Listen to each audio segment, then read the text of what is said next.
इथे विकेट आली आहे. पुन्हा एकदा फायर करण्यासाठी सज्ज झालाय तो नितीन दुले. राजूच्या बॅट मधून हा फटका जरूर पाहायला मिळालाय.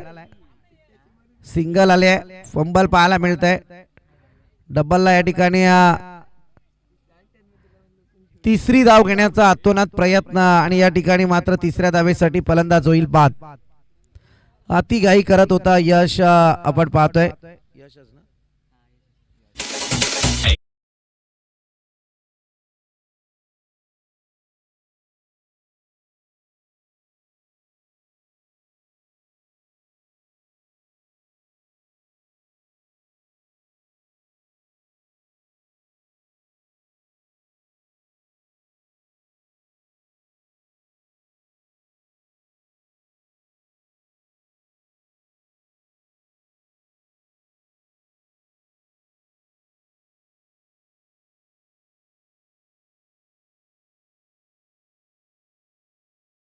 आणखी एक विकेट आपल्याला पाहायला जरूर मिळाली, परंतु या क्षणी मात्र चांगली गोलंदाजी नितीन दुलेच्या माध्यमातून मैदानावरती केली जाते. सातत्यपूर्ण थोडं पंबल होत आहे, परंतु या क्षणी दुसरी धाव कन्वर्ट केली गेली. या धावांची गरज आहे जय कोलंबा माता शेलू टीम साठी आणि तशाच पद्धतीचा प्रवास पहिल्या बॉल पासून स्टार्टअप घ्यायला पाहिजे होतं, परंतु ती फार मोठी चुकी झाली आणि इथे मात्र विकेटचा पतन थोडा धोकादायक जरूर ठरलाय. मोठे फटक्यांना रोखलाय. अद्यापपर्यंत जर पाहायला गेलं तर आपण तीनच मोठे फटके आलेत. 2 चौकार, 3 चौकार, 1 षटकार.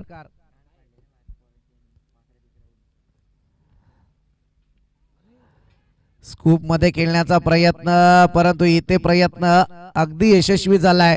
राजू तरे आपण पाहतोय बॅटिंग साकारतायत मैदानात आणि इथे आलाय चौकार.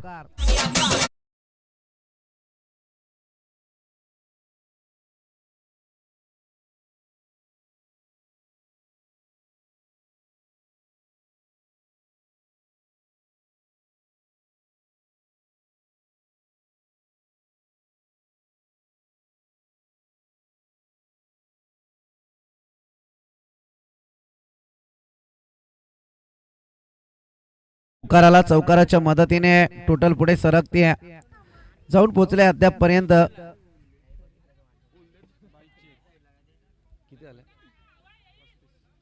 35 धावा धावफलकावरती लागल्या गेल्यात. तू कुठेतरी चुकलाय बघ. 35 झाल्या आता 36. तुझ्याकडून चौकाराला एक एक्स्ट्रा झाले मी सांगतो की चौकार. आता रन किती आल्यात? आता रन किती आल्या? आणि आता एक बाईची रन आणि 36 बरोबर आहे ना. 36च दिले. पहिला चौकार, नंतर विकेट, नंतर 2 रन, नंतर 2 रन, परत चौकार. जास्त होती ना. एकच सिंगलच घेतली का तू? कोणी साहिलने राजू तरेने 2 घेतल्या का? नंतर चौकार आला, नंतर चौकार आणि आता बाईचं एक. किती आला? 36 धावा धावफलकावरती लागल्या गेल्या. आपण पाहतोय या ठिकाणी 4 षटकांचा खेळ संपलाय आणि 36 धावा धावफलकावरती आल्यात. लास्ट ओव्हर इनिंग ब्रेक ची आपल्याला पाहायला मिळेल. शेवटचा षटक आहे. स्लॉग ओव्हर आपण पाहतोय पहिल्या सत्राचं.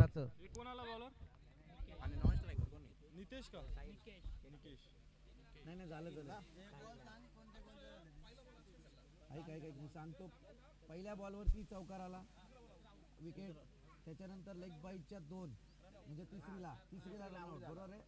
त्याच्यानंतर पुढच्या 2 आल्या, ऐकून घे, परत 2 आल्या.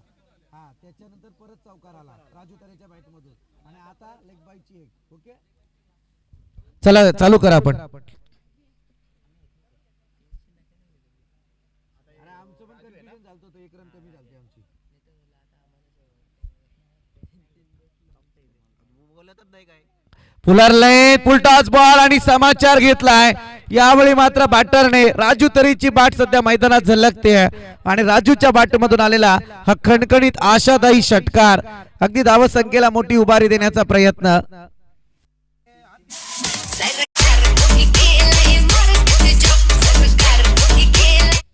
षटकाराच्या मदतीने टोटल मात्र पुढे सरकलाय, जाऊन पोहोचले ते अद्याप पर्यंत 42 या आकड्यावरती. बॉल पाठवा मैदानात प्लीज. तिसऱ्या ऑफिशियलचं मात्र वय साईड चेक केली जाईल. आपण जाऊया टेक्निकल टीम कडे. थर्ड अंपायर कडे हा डिसिजन रेफर केला गेलाय.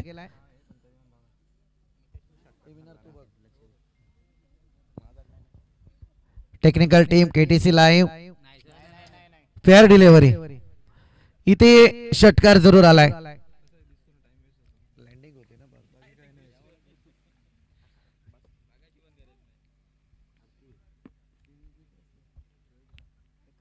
चांगला फटका पुन्हा एकदा आपण पाहतोय. इथे बॉल जाईल आउट ऑफ दी पार्क. येतोय आणखी एक दर्जेदार खणखणीत षटकार.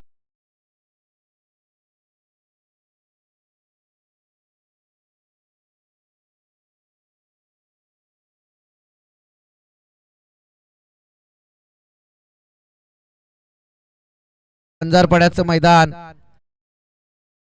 संख्येची गरज असताना ठोकलेला राजू तरेचा तो षटकार लाजवाब होता. प्रत्येक मॅच मध्ये संघर्ष त्याने घडवून आणला आणि त्या संघर्षाला तो विजयाची नांदी जरूर ठरत होता. परंतु इथे आलेले बॅक टू बॅक षटकार अगदी निकीशच्या गोलंदाजाला परतीचा प्रवास करायला भाग पाडू शकतात. पुन्हा एकदा पंचांचा नो बॉलचा इशारा. नो प्लस 1 अशा 2 धावा अतिरिक्त धावफलकावरती पाहायला मिळतील. या 2 धावेच्या मदतीने टोटल काहीशी पुढे सरकले आहे. जाऊन पोहोचले अद्यापर्यंत 50 या आकड्यावरती. जे टार्गेट सेट करायचं होतं जे कोलंबा माता शेलो टीमला त्या टार्गेट पर्यंत जरूर पोहोचले. आता 50 धावा धावफलकावरती लागल्या गेल्यात.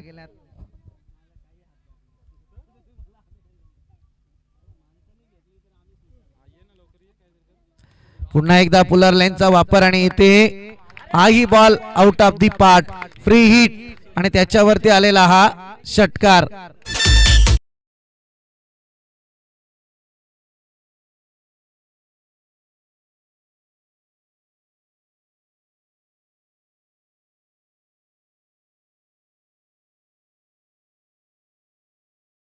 पारितोषिक होतं. आज मनीष भगत अजून घरातून मैदानावर आले नाहीयेत. सुजलची संधी सध्या हुकली.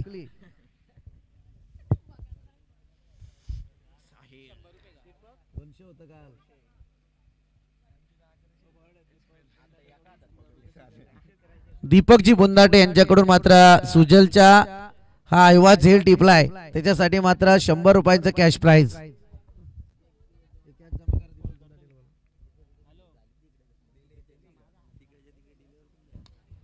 चांगला फटका यावेळी पाहायला मिळतोय. इथे सिंगल जरूर आली आहे. सिंगलच्या मदतीने धावसंख्या पुढे सरसावतीये. 57 आकड्यावरती. इनिंगचा विचार करायला गेला, षटकाचा विचार करायला गेला तर 2 बॉल यावेळी शिल्लक आहेत.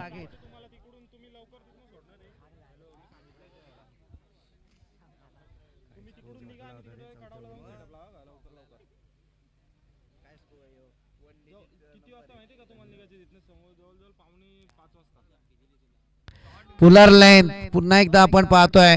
फुल टॉस बॉल आणि त्याच्यावरती आलेला हा षटकार.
आज शेवटच्या षटकामध्ये 33 धावा खर्च केल्यात आणि एकीकडे जर तुम्ही पाहायला गेलात तर ती धावसंख्या जाऊन पोहोचले